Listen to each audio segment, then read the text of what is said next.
Welcome back to the Daughters of the Moon podcast. We're grateful that you can join us for another week. We sure are. And we're excited today. We're welcoming back Dr. Elsbeth Meuth and Freddy Zental Weaver with us. And we're going to talk about intimacy over 50. So I think this will be a really exciting conversation. And it's the day before Valentine's. So this will be super informative for couples. So welcome back, guys. Great to be back. Yeah, thank you so much, Kim and Barb. Yeah, really love being on your platform, and you're doing such good work for people who are hearing new ideas and ways to live their life and incorporate ideas into their life. It's great. Thank you. Thank you. We're Yeah. excited about this. Yes, thank you. I think it's a great that, right, we have this platform that we can share these ideas with people and get that out there so people can live a better life and a happy life and bring that joy back into their life. So I think this topic will be very important to people because, as we age, things shift and change in our bodies and our relationships. So I'm excited to hear what you have to say about that. Yeah, we're excited to tell you all about it. So my name is Freddy Zental Weaver, and this is my beloved and partner and wife, and we are the founders and directors of Tantra Nova Institute in Chicago for the last 25 years.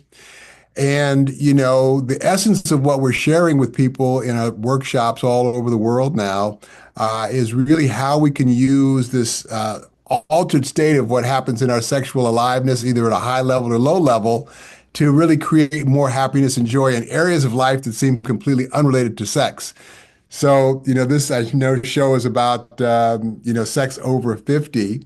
So I really am excited about sharing some of the concepts and ideas of how we can tap into where this sex leads us in terms of intimacy. Yeah, so Perfect. then let's further build on intimacy, because intimacy can involve both emotional and sexual intimacy.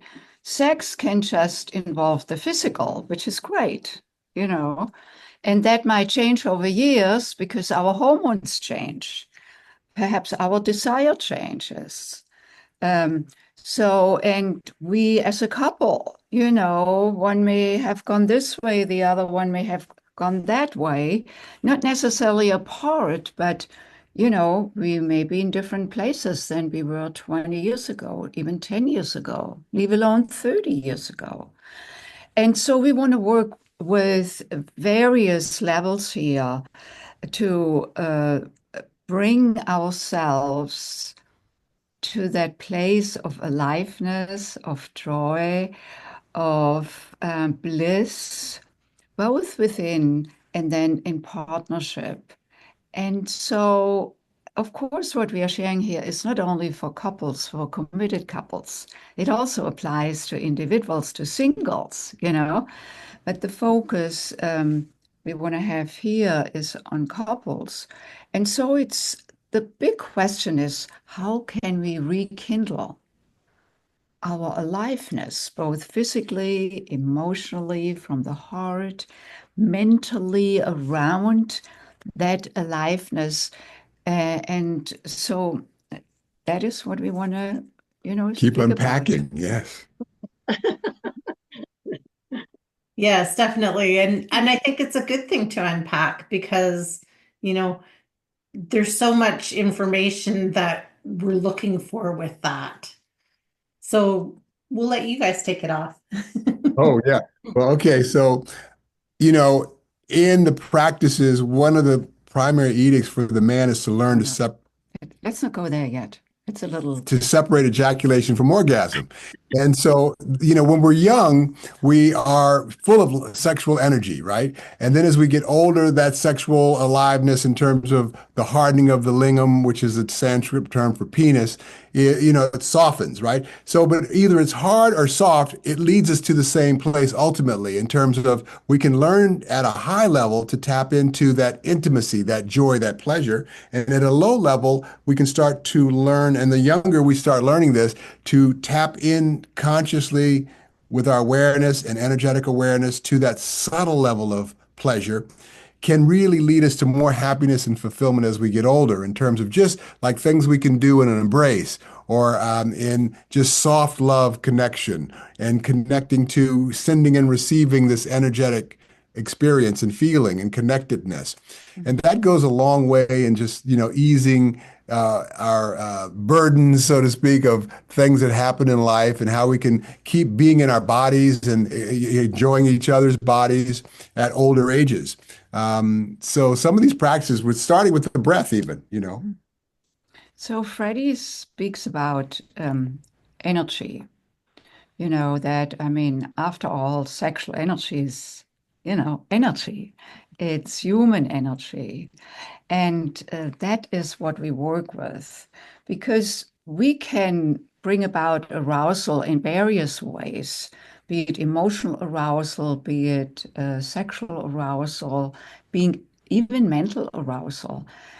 So there are three ways how we can bring that about.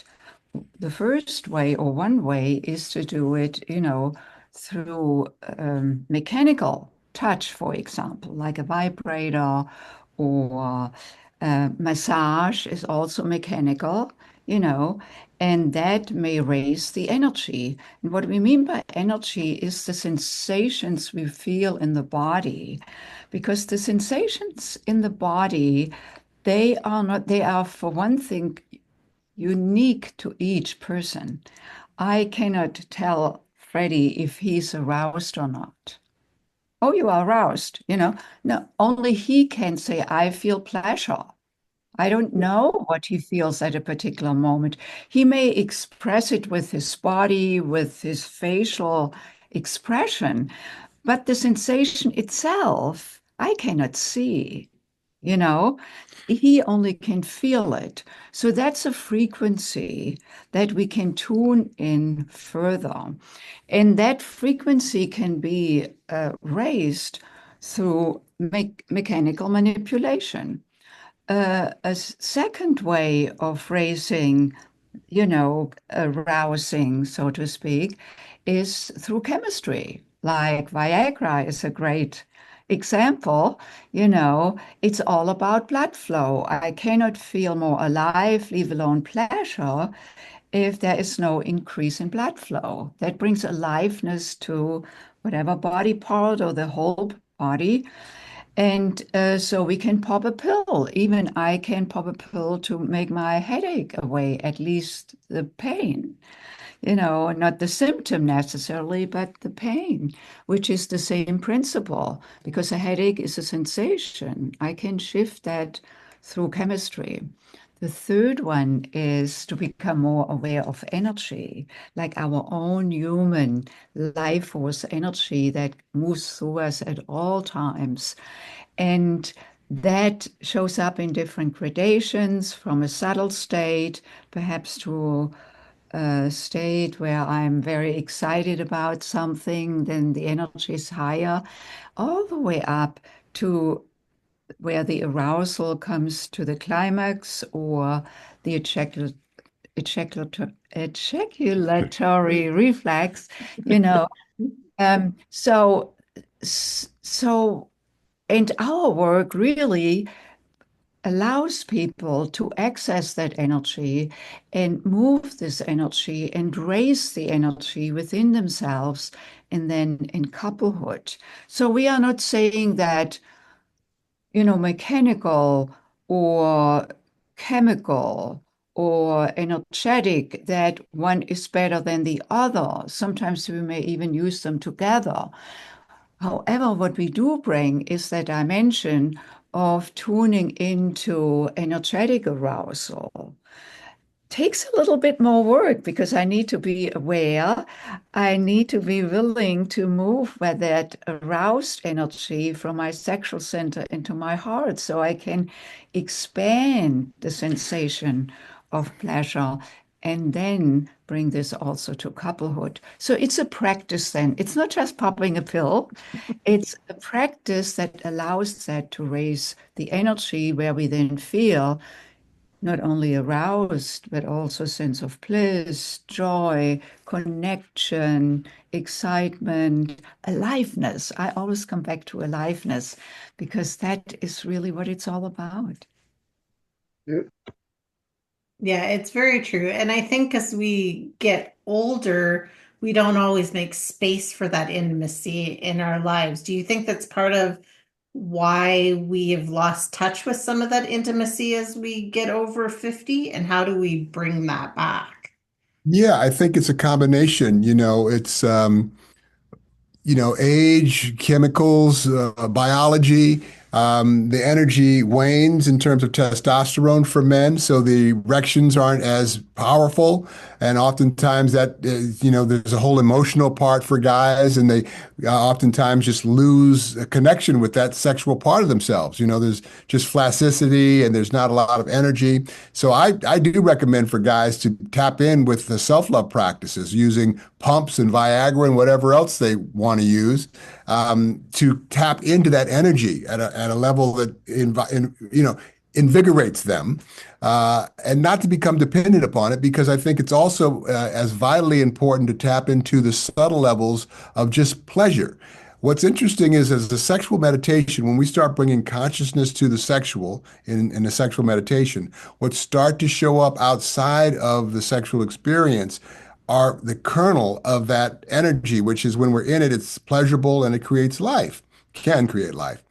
What starts to show up as a listening energetically and emotionally and as a presence is more pleasure and more creativity in areas of life that seem completely unrelated to sex, just in the simple process of living. So that's what we're really wanting to turn people on to, because it's not really teaching them anything new. It's reminding them of what they've forgotten, because it's just part of our biology to use and be in that intelligence. Usually people fall in love and all of that, and then they feel so good and they're in their sexual energy, and then the emotional stuff and story stuff starts to happen, and we start to repress and separate and so on, as opposed to just using that energy to remind us of what's always right there, that pleasure and creativity and aliveness. Yeah, so Kim, going back to your question in terms of, losing some of that what may have been there in the past. So yes, there is a shift in the physical body. And so I want to talk about these hormones that are so important to feel alive. And so, again, when we speak about our sexual self, our love and emotional self, our mental and spiritual self, there are also associations with hormones, actually. So we can say that testosterone is literally the sex hormone, that activates our sexual desire from the core of our being, sometimes in a primal way. And it's not only so for men, it's also for women. Now we don't have as much sex testosterone as males, but that doesn't mean that it's not absent. And particularly like I experienced a number of years ago when I went to the doctor and got my hormones tested, and then the doctor said, it's really your testosterone has bottomed out, and no wonder that my libido was, basically gone. Mm.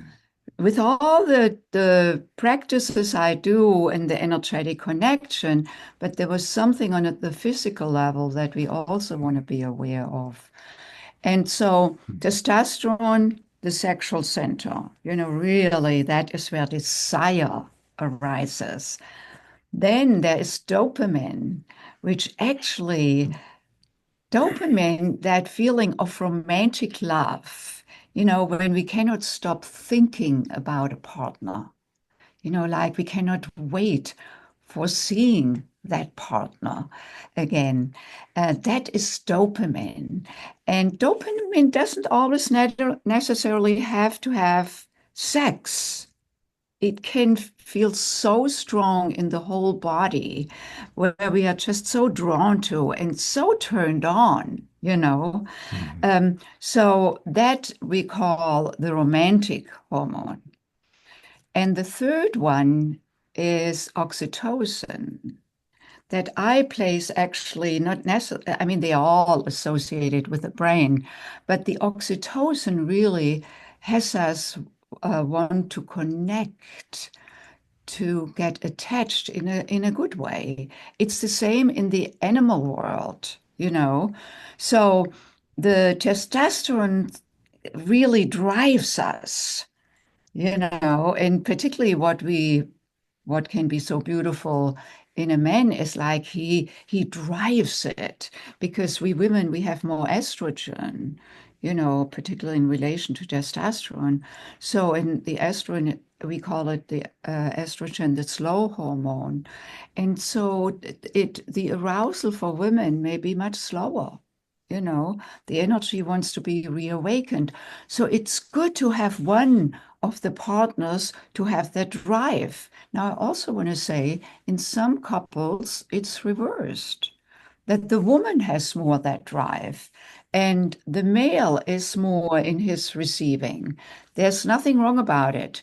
We just want to be aware of it so that because that will avoid complaints. Yeah, and also for men and women to learn and listen for the polarity, because there is a natural polarity with men having more testosterone, women having more estrogen, and yet there's an emotional component too. In some areas of a relationship, a woman is more like doing the man role. In some areas, the man's doing more the woman's role. And those things are Traditionally speaking. so those things are starting to shift around now, with the man oftentimes staying home, taking care of the kids, and maybe the woman goes out and does works and brings in money.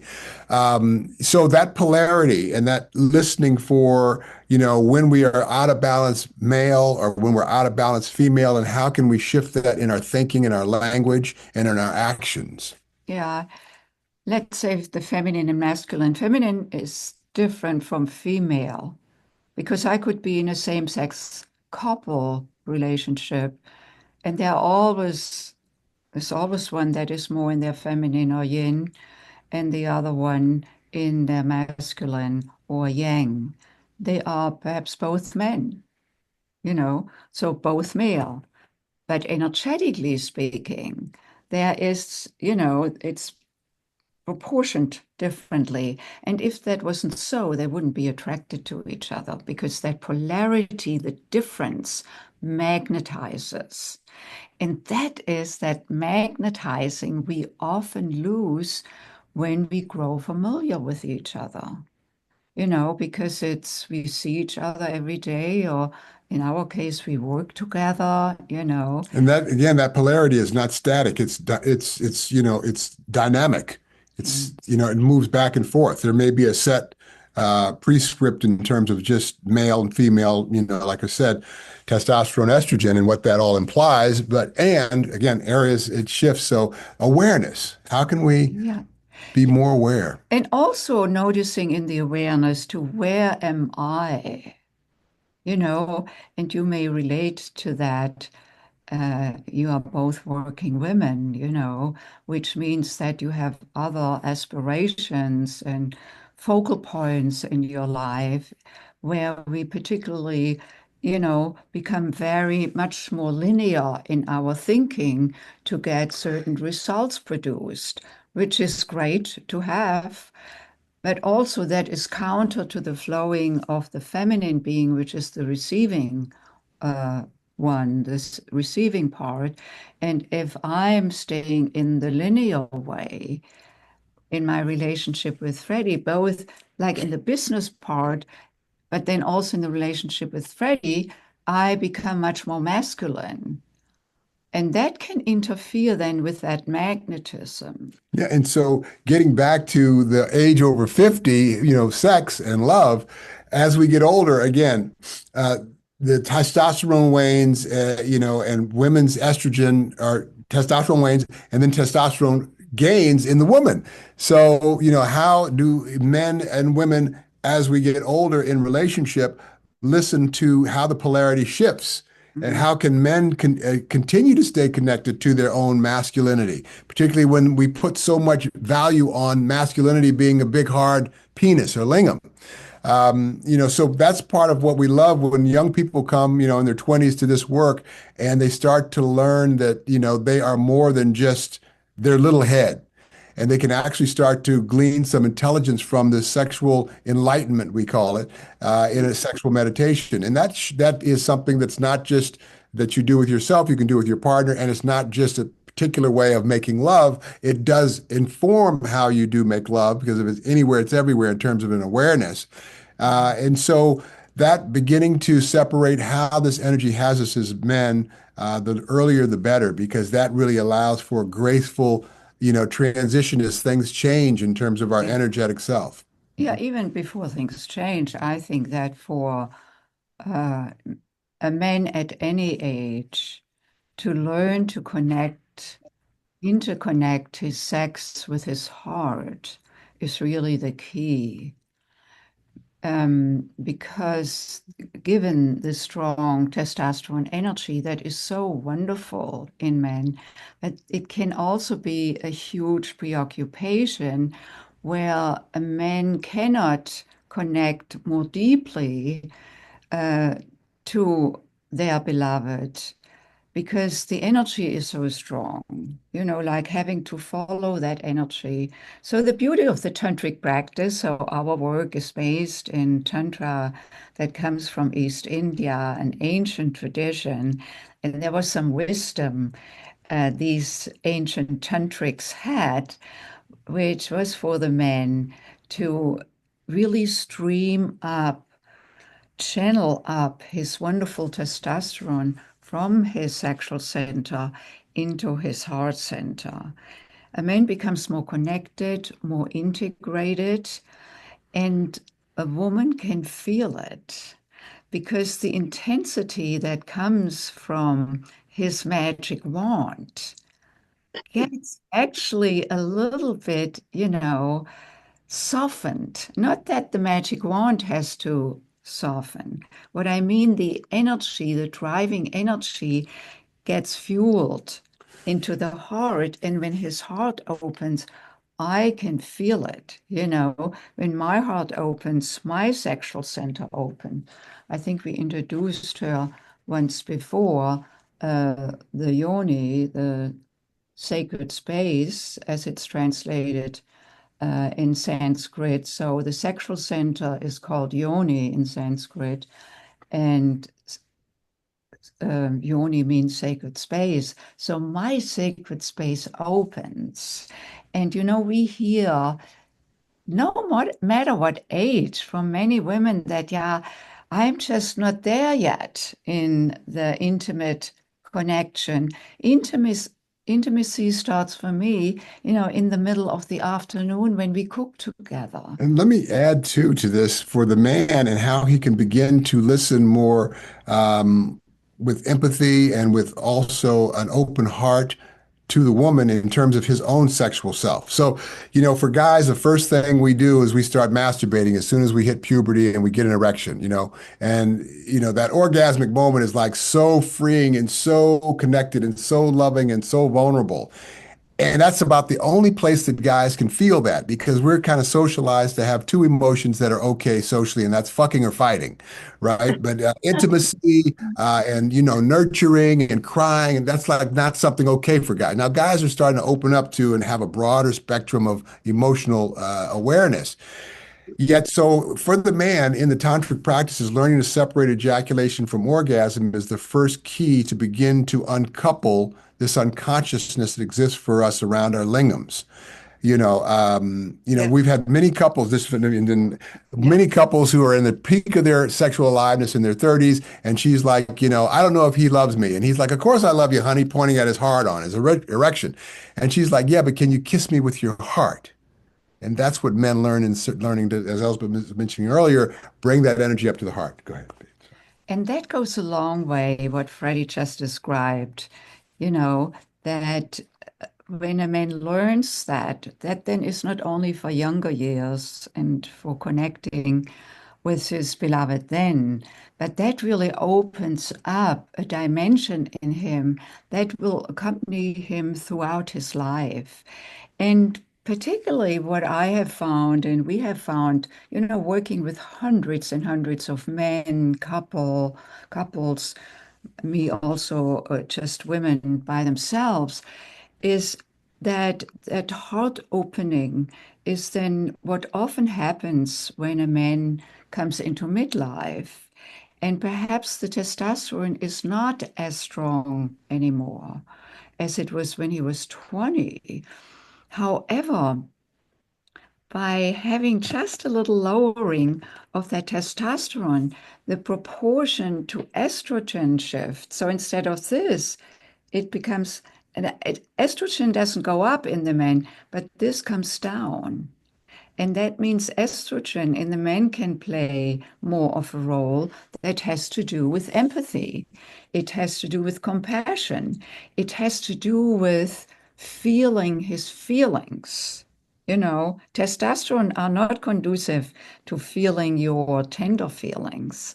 So that is often when men start to become, I mean, they may weep more, you know, and but that is also then the opportunity to open their heart. So the practice that Freddy describes of connecting that wonderful testosterone energy with their heart energy is then not only for the sake of connecting to a woman beloved or the one who is in their feminine, but it's also for his own sake in like preparing, you know, And you can't do one without the other. yeah, turning 50, turning 60. Some men come to us and they haven't worked in that arena with themselves. So when they hit 50 or 60, they get distraught. They don't feel like a man anymore. And then to return to that manhood can show up in different ways, and that they can reconnect to that wonderful feeling of their magic wand. It may not feel like that, as Freddy already said earlier, like when he was in his 20s, but he develops greater subtleties for connecting with it, for sensing. You can speak better about it. Yeah, this weekend we had a workshop, and one of the things I was telling the guys, well, everybody in the group, the women as well, is how we can begin to tap into moving sexual energetic sensation with our attention on the location and sensation and our intention to move it to our heart or wherever with our breath. Because oftentimes we say, breathe it up. And then so you feel the energy and you just breathe and you're thinking, okay, I'm waiting to feel something. But we can actually use our mind's focused attention, like hitting a golf ball or a tennis ball or a baseball or throwing a football.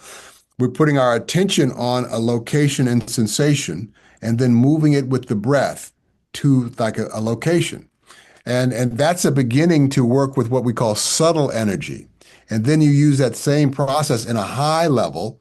And then with muscle awareness, contraction, we can start to, for men, start to stave off the ejaculatory reflex and start to bathe in the ether of just the orgasmic feeling. Yeah. And most guys think it's just all one thing, but you can separate those two things. Yeah, that it's also for when a man grows older, in both in the tantric practice, also the Taoist practices. So Taoism comes from China, and the Tao of sex also, just like the practice of Tantra, both tradition really encourage for the men to learn to forego ejaculation, because every ejaculation is a tremendous depletion of life force energy. No matter if a man is 18 years old or 68 years old. It's just when a man is younger, it gets more easily and quickly replenished, that life-giving energy. And For an older man, it takes longer, and men know that. So the tantric practice really encourages the men to forego the ejaculation, not holding down that feeling or holding back that feeling through the breath. So that needs to be practiced. yeah, and guys can, not never ejaculate. It's just to have a choice and see that you can act like you go for a long weekend with your beloved. You don't have to ejaculate every time you have coitus. And you can learn to sip on and circulate that orgasmic energy. And for an older guy, you have longer times to have the erection and be engaged. Because once we have the ejaculation, it takes longer to get the energy back. And you kind of disengage. It's kind of like, okay, we can have cookies now or go, watch TV or, we are engaged. But to be engaged and also be in that energy, we're not talking about lasting longer, because a lot of guys can do that. Yeah. We're talking about actually circulating what we call this orgasmic nectar. yeah, so then that energy is available and he stays fresh and alive within himself and he stay connected with a partner. Because for many women, growing older, it can actually go the other way. And then now many women also do hormonal replacement therapy. I'm very grateful that I started this quite a number of years ago now. So to really support my physical body in, staying alive and well, and combining this with the awareness of the breath and energetic movement, I can, let my orgasmic experience travel from my yoni, from my sexual center into my heart, into my consciousness, my spiritual self, in my whole body. And so then what may happen, in couples that are growing older together, or even single, women who like to have sex with partners, is that many women have great desire. And the other thing for us is then that once that desire is reawakened and the energy is reawakened, we can just be and stay on a plateau for a long time, multiple orgasms, orgasmic waves, just being in the orgasmic ether, it just feels so good, it doesn't go like this as it may go for the men. This is why we recommend a man learns to really, instead of through the ejaculation, then it's gone. And then, whoo, she hangs out here somewhere, you know, so that a man can learn to really sustain and channel his wonderful energy so he can meet her on the plateau Mhm. instead of this. Yeah, since Elsbeth's hormonal treatment, she is a savage in the sack. That was going to be one of my questions is that I find even at, I'm going to be 56 right away here, and I find so many women that are my age that just aren't even interested in sex, which makes me like, I don't understand that. But is that what it is? Is it the hormones that's making us disinterested, or is it just our lives are so busy and we have forgotten how to be connected to our hearts? I think it's a lot of things, and you never know what someone's individual history is. But I think for women in general, there is an oppression about sexuality. Like you're a whore if you like sex, or you have sex without your husband, or unlike a guy who can have multiple girlfriends, harems, playboy. That's like, oh wow, he's a real guy's guy.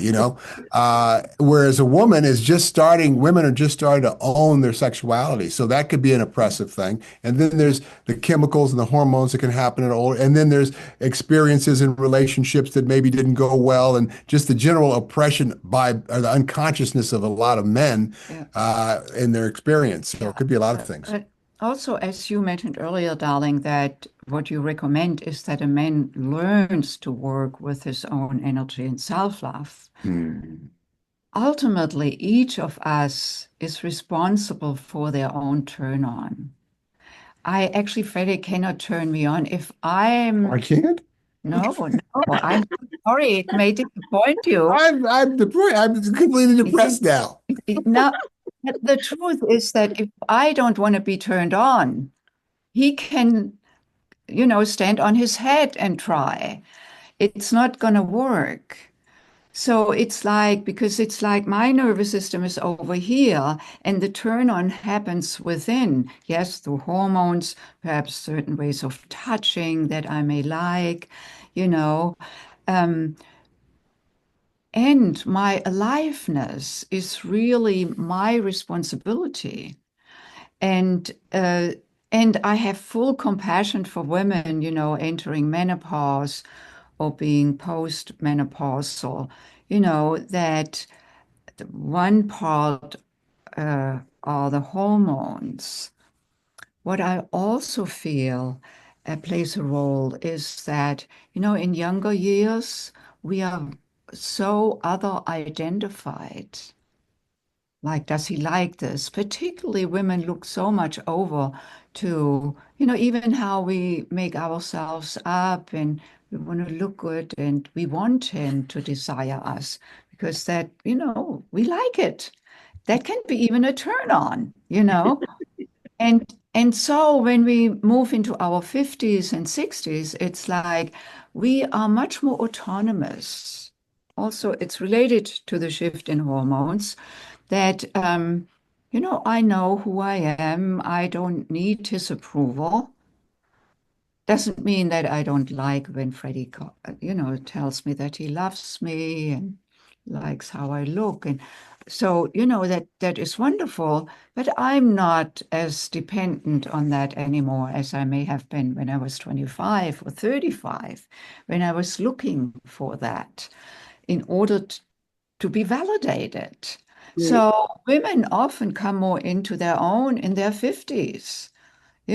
Some start another career or go fully into a career where they may have done earlier just a split of, you know, being at home raising the children and perhaps doing a part-time job. So there is also something in the sense of feeling secure, feeling autonomous, and like, I don't need his approval. So, I mean, perhaps roughly put it. So, what are we doing then with ourselves?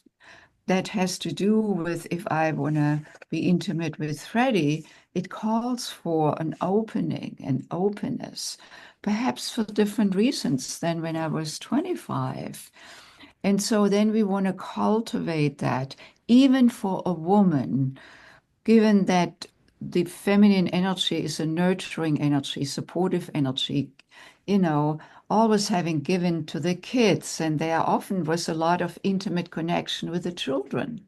I don't mean sexual intimacy, but connection, particularly when they are young. And so, but even when they grow older, to actually bring the focus to myself.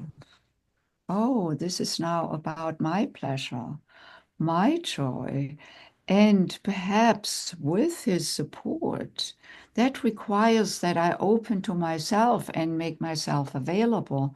What I have noticed when couples come to us in their 50s and 60s, it's often for the woman to allow herself to receive, which means that when I want to receive, I need to trust myself, trust my beloved, open into these tender places and spaces that may be more vulnerable, where I'm not just doing and caring and taking care of, which is more like outward. Oh, this is for me to receive. And it may be a little uncomfortable in the beginning, like because I'm unmasking, you know, and I'm revealing myself. And so for many couples at that age then is when they come to us really like relearning what it means to connect, what it means to let go, what it means to listen to each other, even to reacquaintance, to reacquaint oneself with each other's bodies, you I was know. just gonna, On. Good. I was gonna say that, like, I find that the more I touch my partner and he touches me in the daytime, and that's not even just with our hands, but our eyes, right? Because when you communicate differently when you look at a person's eyes, and you get feelings with that too, like I do. I find that the more you have in a daytime, touchy feely, that type of thing, also is a stimulation for where it's going to go later in the day. But I find, like you just said, sometimes we step back from that too much, and then we don't realize that that touch still means the same thing it meant, even yesterday, right? We sometimes Yes. we forget that in the daytime or whatever the case may be, stressful thing, but we should be able to identify with the touch in eye contact that that's where it's going, should we not? And so many don't. Absolutely. And when you really cultivate that consciously, where you actually do something like an energetic touch where you connect here at the second, the fourth chakra, or you connect, she connects here with me, like this, or yeah. And then we just gaze and we touch. And we just spend, a few seconds like this, Mm. just letting our Yeah. thoughts go, letting any anxiety go, Yeah. letting any scheduling or whatever we got to do Yeah. go. So And what, that kind of intimacy really goes a long way yeah. in us remembering. And just what you said, Barb, to have this throughout the day, not like, oh, now we get ready for Are we going on a love, holiday or love making. And but I particularly like the tantric hug, hmm where we hug heart to heart. So we go to the left side and the left arm is over the beloved's shoulder. The other arm is underneath his arm or her arm. And then that is where we breathe together into the heart. We breathe in and we breathe out together into each other's heart. So when I breathe in, I receive Freddy's love in my heart. He does the same. And when we breathe out, we send our love from our heart energy into our beloved's heart. And we often do this, when Freddy leaves the house I'm going on a trip or or something or just he goes yeah, work out. So, oh, don't leave yet. And or in the usually, morning. Embracing would also, if you had any stresses, would help to release that as well, right? When you're Right. embracing it. It So can what's it? absolutely. One of the things that goes along with this is, which is really invaluable, I'll share with your listening audience right now. So let's just do this little breathing meditation. is that Is okay? that okay? It Yeah, just take yeah. 30 seconds, 20 seconds, a minute or whatever. So if you all could just sit up comfortably if you're sitting or lay down if you're laying down and your eyes can be open, closed, or soft focus and put a hand on your belly.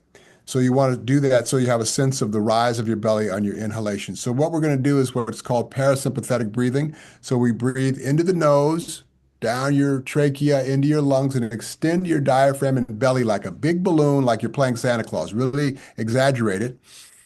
As you inhale, you're filling up that diaphragm and belly. As you exhale, follow with your awareness your breath back up and out through your nose in your own pace, depth, and rhythm. So we're just going to do 10 of these breaths, and I want every breath to extend into your hand like a big balloon.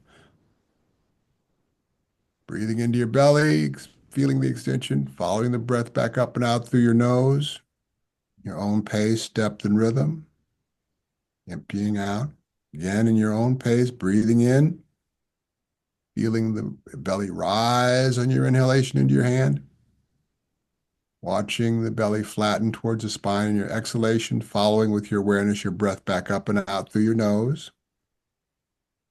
And again, the rise of your belly in your inhalation. Flattening of your belly through your nose in your own pace, depth, and rhythm. Filling your belly again on your inhalation. Feeling that extension, watching the thoughts, not engaging, letting them go. Following your breath consciously back up and out through your nose, your own pace, depth, and rhythm.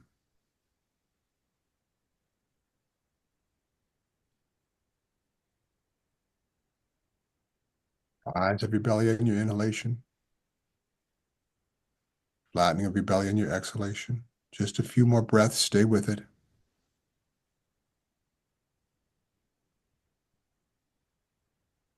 Beautiful. And then place your left hand on your heart center in the middle of your chest. Continue breathing in this way. And notice how that each time when you breathe in, your heart opens into your hand. And when you breathe out, your chest slightly relaxes. So there is a dynamic to your heart opening. The heart center is the center of love.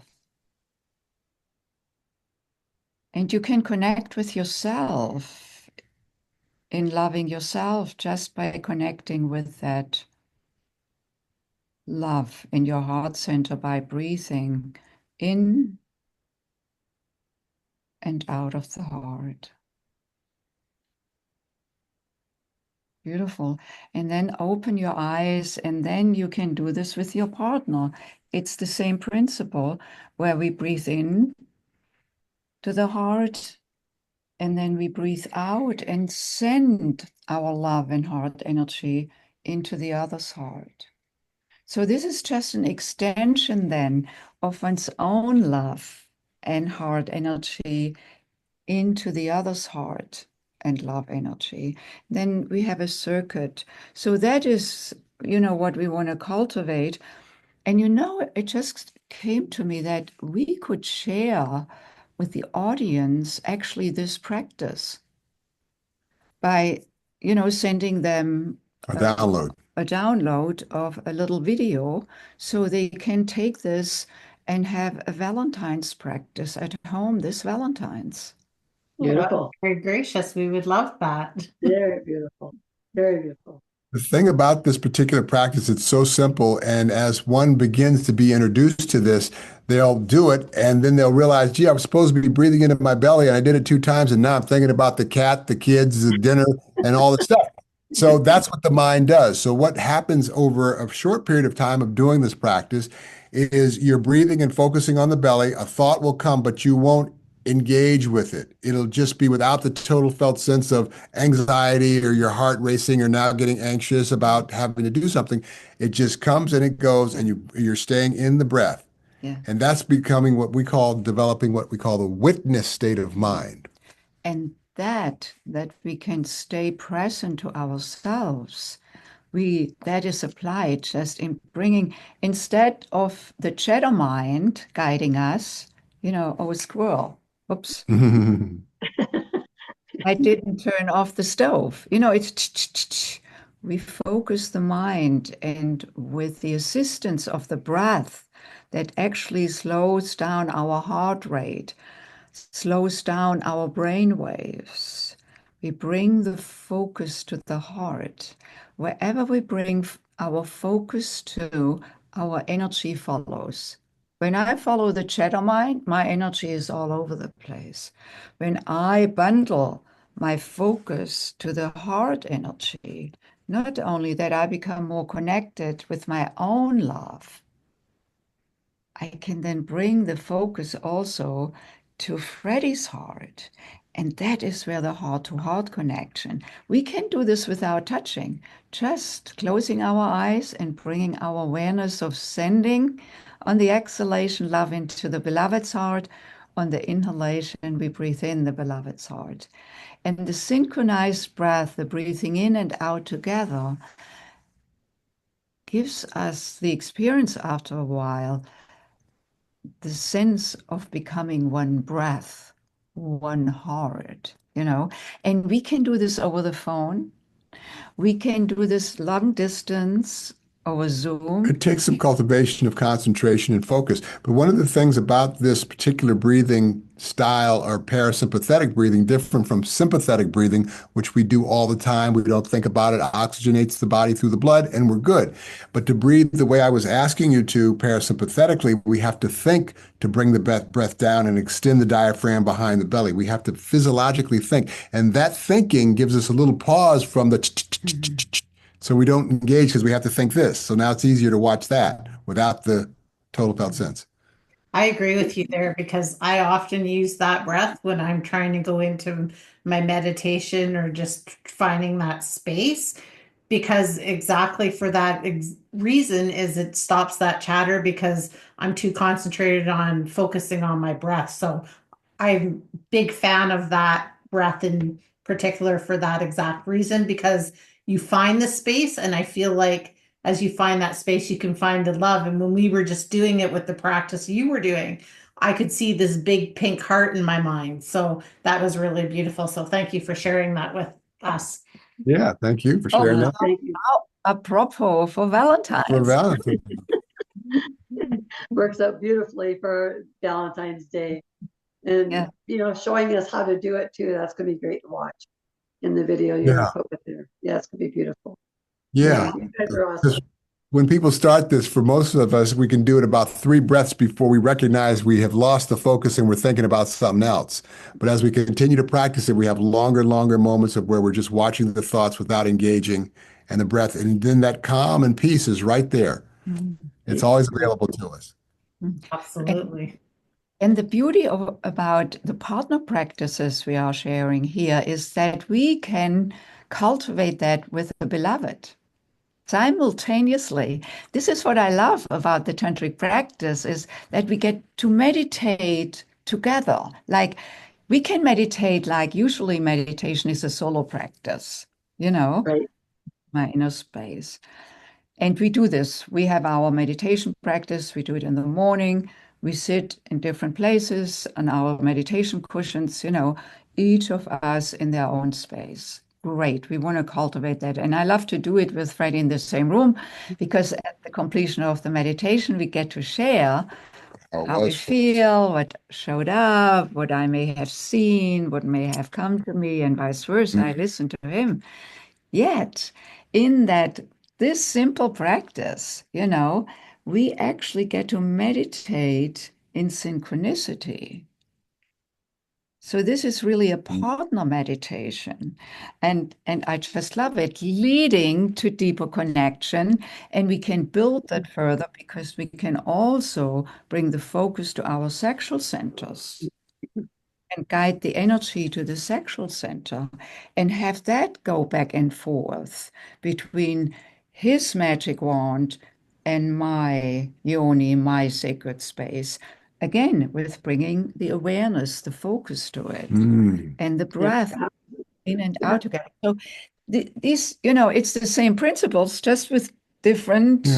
And that's uh, really refining, the sexual connection, sexual spiritual connection, particularly as we talked about earlier, which is the theme of your show. As we are over 50 and beyond, we're not like running around doing the jitterbug everywhere. So, we slow down. It's like slow love, and Yeah. it's just sweet. But genuine too, very genuine.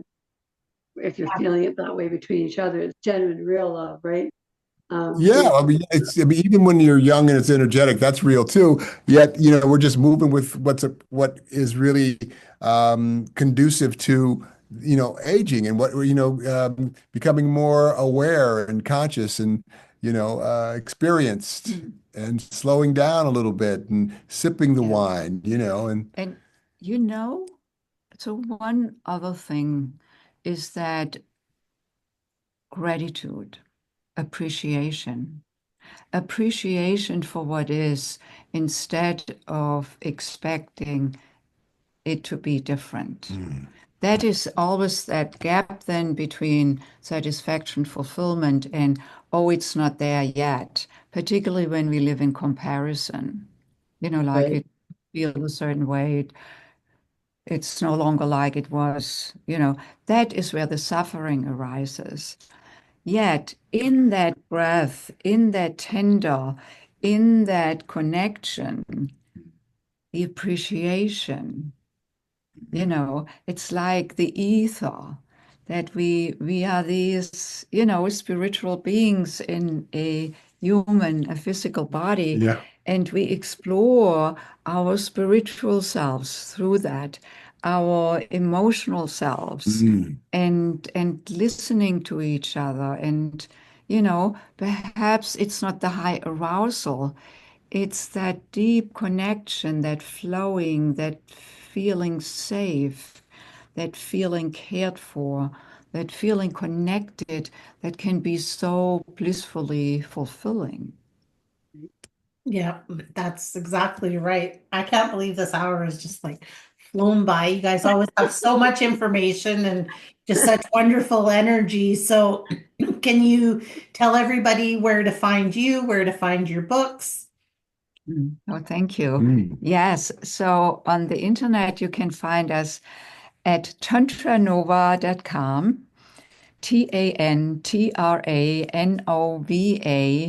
TANTRANOVA.com, Tantranova like supernova, tantranova.com.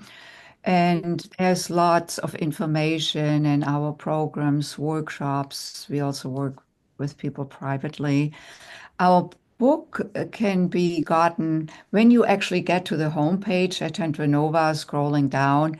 When you click there at the book, which is called Sexual Enlightenment, How to Create Lasting Fulfillment in Life, Love, and Intimacy, how apropos to, you know, lasting intimacy and love, not just love here and there once in a while. So very apropos for the conversation of, you know, intimacy over 50. Um, and it's available on Amazon in both hard copy and Audible. So you can also listen to it, which may be great when you do your chores or so. Yeah, sometimes now reading a book is, you know, maybe more cumbersome, but being able to listen to it, like, oh, it accompanies you and it may inspire you to approach your beloved in a different or new way. And then Beautiful. we'll also have a link, perhaps in the show notes, for that video that you then can download. The breathing, Actually, breathing the meditation. Oh, yeah, the connection, okay. the heart-to-heart connection in, you know, with another. Be it your beloved, you can also do it with a child. Children love it when you connect with them, when you do the synchronized breath with them. They get so easily into it, often much more easily than adults. Um, Even an infant on your belly and you breathe and they feel the breathing and they'll go yes, right to sleep. yes. They tune So right in, man. I'm saying this that if you are listening today and you are not in a relationship, you think, oh, I cannot do these practices. Yes, you can do these practices even with a friend, you know, where you feel close and trusting, or a child, just as much. So, Mm. Just to anyway, get that connection. That's beautiful. So, Yeah. what's going to be new for you in 2025? Oh wow, all kinds of things. I'm gonna be launching a new book, and I'm gonna be on a speaker tour. So I'll be talking about my journey to doing this work through all the experiences that I had in my life, the through line of everything that relates to doing what I'm doing here and meeting Elsbeth, and the joy of having done this work with her all over the world for the last 25 years. So that's new for me. hmm. And for me, it's really, I feel I'm at a point, I'm 75 now, and I've been thinking or quite engaged in reflecting on, you know, where do I want to go for the next 25 years? Not geographically go, and that may be then a consequence too that may arise. But what is there for me?